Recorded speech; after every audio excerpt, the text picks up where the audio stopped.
I don't know what it is about early 2023, but it feels to me that more game publishers are attempting to speedrun their reputations into utter oblivion.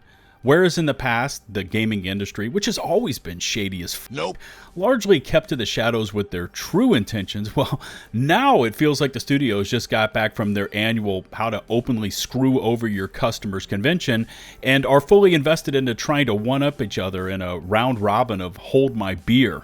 Over the past 90 days, we've seen all this rank stupidity on full display with companies like Fantastic and The Day Before, this pending criminal brawl that is breaking out between Iron Mace and Nexon with Dark and Darker, and as of a few days ago, Studio Wildcard has gone full how to bone your loyal fan base with a story that has been blowing up the internet over the last 72 hours.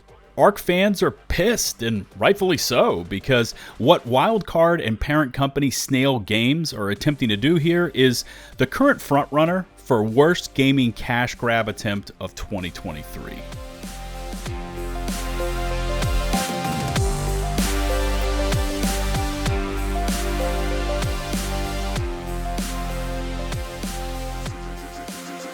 I played ARK when it first came out. I never really got into it, mainly because I just didn't connect that well with this genre, and probably aided by the fact that it was just a seriously buggy mess at launch. But somewhere in that maelstrom was a concept with some interesting mechanics, interesting enough to keep this game alive and populated with players.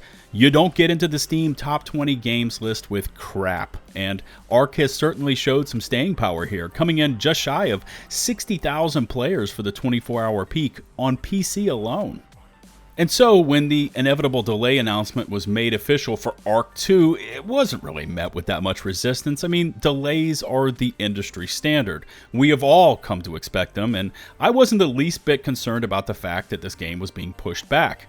As I said, I don't play ARK. It's not my thing, but I am an avid consumer of gaming news, and so when it started breaking across the wires that not only was ARK 2 delayed, but that Wildcard and Snail were going full bend over our loyal fans mode with ARK Survival Evolved, I just couldn't let this one slide.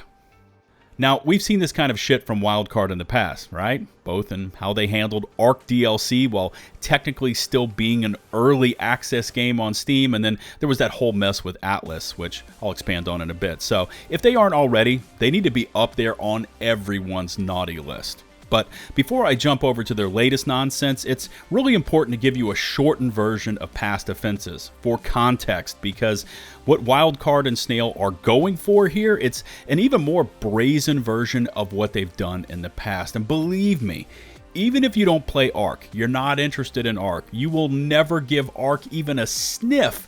This kind of stunt will eventually play out in some fashion in your game of choice. Anyways, here it is. ARK comes out, it's released under the header of an early access game. And by the way, I've got nothing against games being released that way. There have been some real gems in there that I've enjoyed and played, but it's recently become a header kind of ripe with abuse. Release it does though, and ARK, as you expect, is a mess. While still in early access, so the devs are claiming that they are still working on improving the experience, hotfixes, etc., they start selling and releasing paid expansions.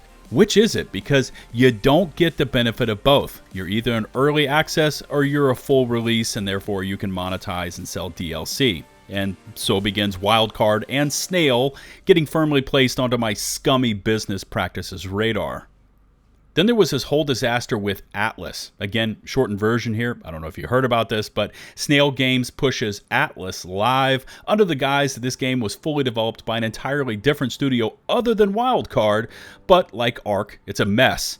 And oddly enough, it looks and plays exactly like ARK.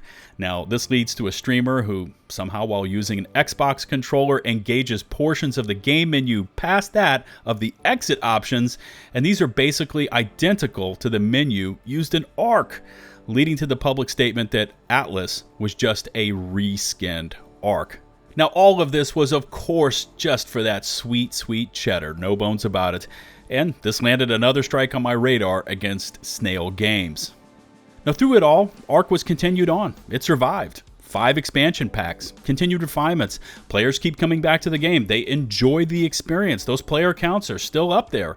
And then in January 2023, Wildcard comes out and announces that Ark Survival Evolved is getting the next-gen treatment, baby. And oh, by the way, it's free. Okay, I start to think maybe Wildcard is finally getting its act together. Maybe they've turned the corner to understanding that when you take care of your players, they take care of you.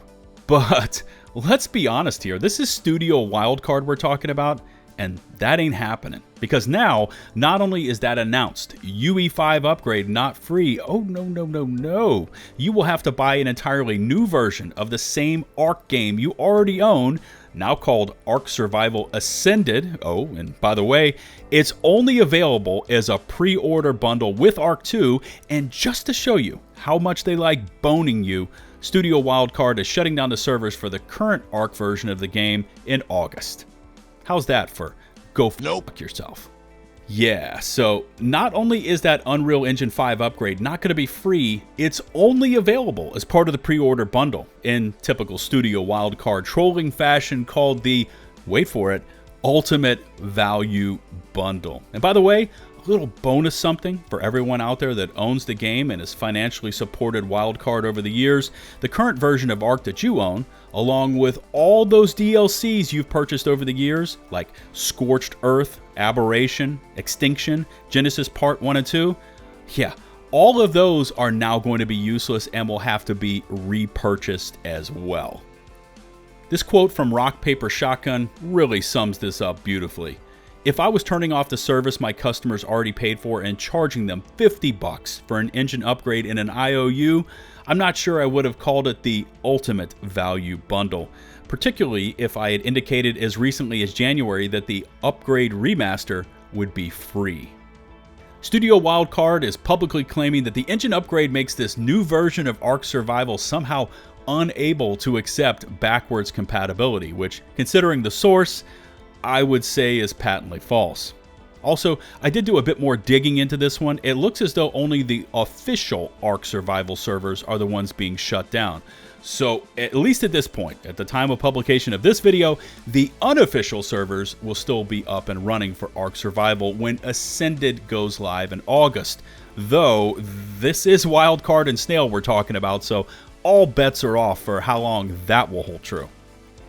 This whole thing reeks of corporate greed, and I see that sentiment echoed out there in public statements. It really is just getting under everyone's skin. And if Wildcard had a proven track record of being consumer friendly, this current event might just kind of fly by as acceptable, but their corporate history is quite the opposite. Official versus unofficial servers? I honestly don't know what the ratio of players that play each is sitting at. For example, when I play Battlefield 1 on PC, I 1,000,000% prefer unofficial servers because they have admins present and are able to handle hackers entering the lobbies versus official EA servers with no admin oversight and where someone running 20 hacks all at once has carte blanche with zero repercussions. But then on the flip side, you could get the opposite. You could get an unofficial server with a bad min sporting confidence issues, instantly banning anyone that kills them or doesn't give them first dibs on the vehicles. If you play Battlefield, you know. Maybe someone that does play Ark quite a bit can leave me a comment about what players actually prefer, official versus unofficial.